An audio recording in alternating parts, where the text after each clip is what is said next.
However you feel about the president, and you do feel about the president, you can't deny that every show was influenced by Donald Trump in some way. All the late night shows, obviously. House of Cards, the new season of American Horror Story, and of course... Yeah, did you see that? Next year's Latin Grammys, hosted by Sheriff Joe Arpaio. The left has an unhealthy relationship with Hollywood, and I'll tell you why. Oh, and also, thanks for 10,000 subscribers. Stick around until the end of the video, and I'll tell you how I'm going to give you some money. Sound fair?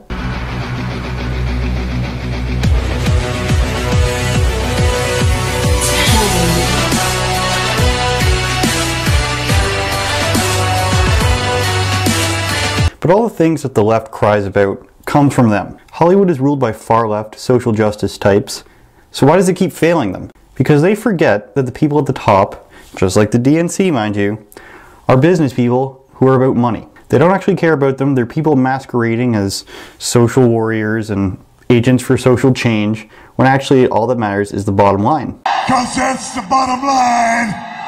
'Cause Stone Cold said so! And everything all these social justice warriors complain about, it all comes from their side of the political aisle, their side of the social aisle, yet they don't seem to realize it for some reason. The kinds of things that I'm talking about.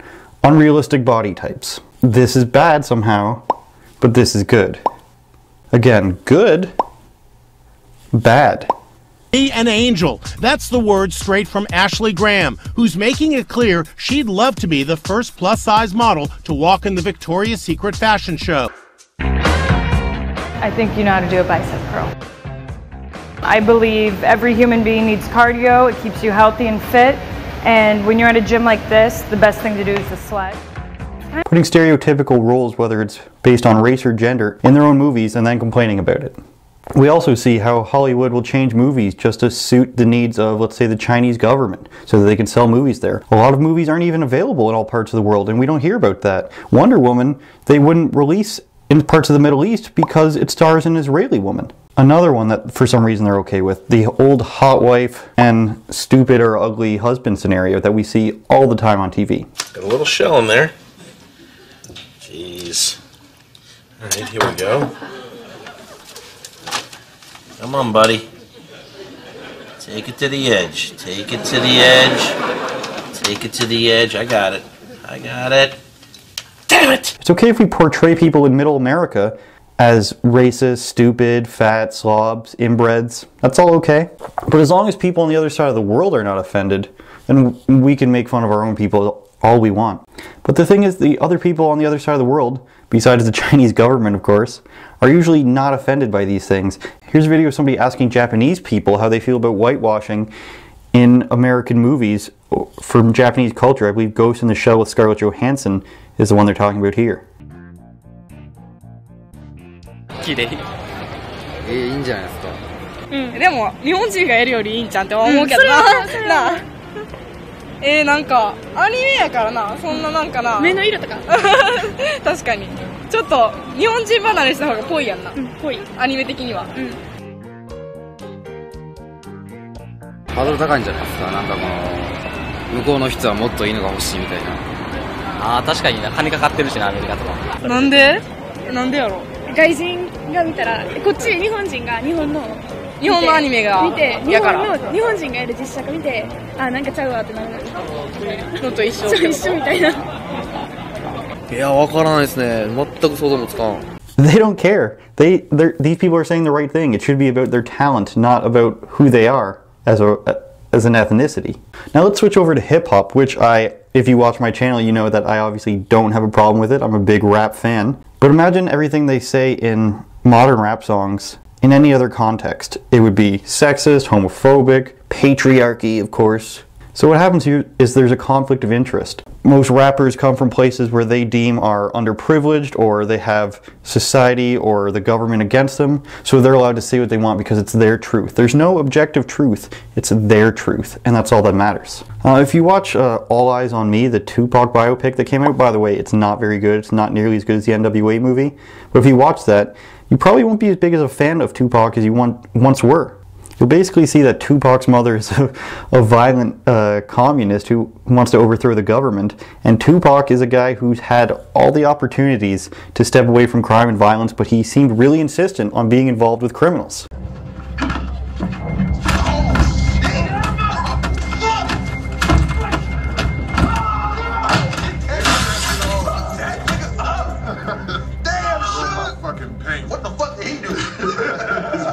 God damn. You cool? You need anything? Nah, shit, I'm good. I'm gonna shut this shit down. Just killed that shit. That, along with the Interscope documentary, I believe it's 4 episodes, you'll see how most of your favorite rappers from around that time in the early 90s are kind of frauds, kind of just actors, and as fans of that, it was kind of disappointing, kind of ruined the whole image for me.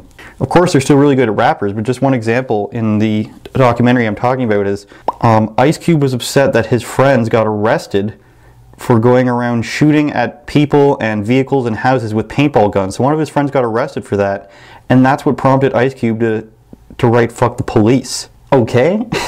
The people they covet for political opinions for some reason are rappers, actors, singers, and they're all great at those individual things. But it's odd because you always hear the argument from the left about people's credibility of, are you trained on that subject? Are you an expert in that field?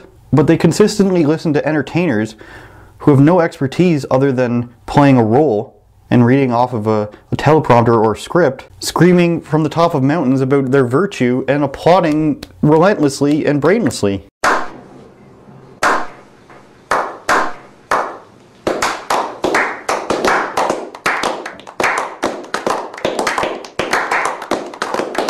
I mean, whether it's Bill Nye, not a real scientist, Leonardo DiCaprio, definitely not a scientist, or the werewolves of The View, not really anything, they can't seem to separate entertainment from reality. You are nothing, you are a fool, and you are a waste of time. Good night. They have to accept it into all forms of their life, and social media just feeds it to them. Look at all the stuff that's promoted on Snapchat, on Facebook. They can't let music and entertainment and movies just be there. It has to be involved in everything, and it has to be pushed. It has to be used as a way to push certain opinions or agendas. I don't get it.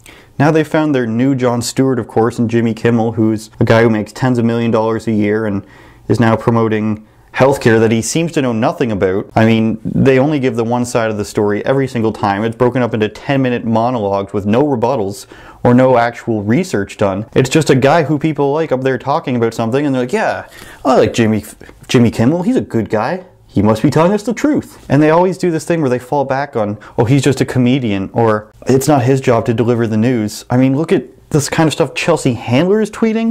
Like, seriously? Now, it used to be common knowledge that it was a guilty pleasure, something you didn't want people to know if you were really into the entertainment industry buying tabloids at the grocery store. But now, celebrities have literally become their gods and idols. For what, though? Now you don't have to be ashamed of anything. There's no shame allowed. You can post pictures of your ass for attention on Instagram. It's also just generally accepted that anyone under 25 is psychopathically obsessed with taking pictures and photos of themselves. It's okay for young mothers to stick video cameras in their toddlers' faces because, you know, I guess you get a prize or something for having a lot of Facebook likes. And there's even people dressing their children up as drag queens as if the whole scene of that does not have any sexual connotation attached to it at all, which it does. Not to mention the fact children can't even choose which food they should eat, but somehow they have the capacity to make life-changing decisions. If the left side of the political spectrum wants to be more legitimate and not seem like 90% of them just do whatever their favorite actor tells them to do or care about whatever their favorite singer tells them to care about, it's very simple. All you have to do is read things. And I keep saying this. Read past the headline, form your own opinion.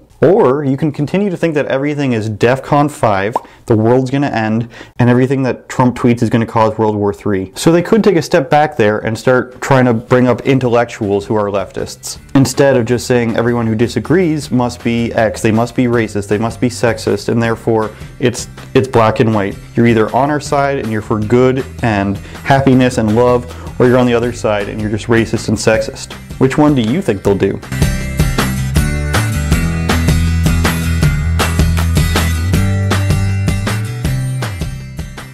Alright, thanks for sticking around to the end. So I'm going to give away a gift card or something like this for the 10,000 subscribers. Maybe I'll just give you cash, whatever you want. All you have to do is subscribe to me here. I guess it's somewhere over here. And then go follow me on Twitter at AndrewSaysTV. And starting from now, I'll pick somebody randomly in a few weeks. And if you're following me on Twitter and subscribe to me on here, then I'll try to contact you and give you some money. I'll put it in the comments as a pinned comment or something. So thanks for watching, thanks for subscribing, and keep up the good work. Me, I guess. I'll keep up the good work. Thanks.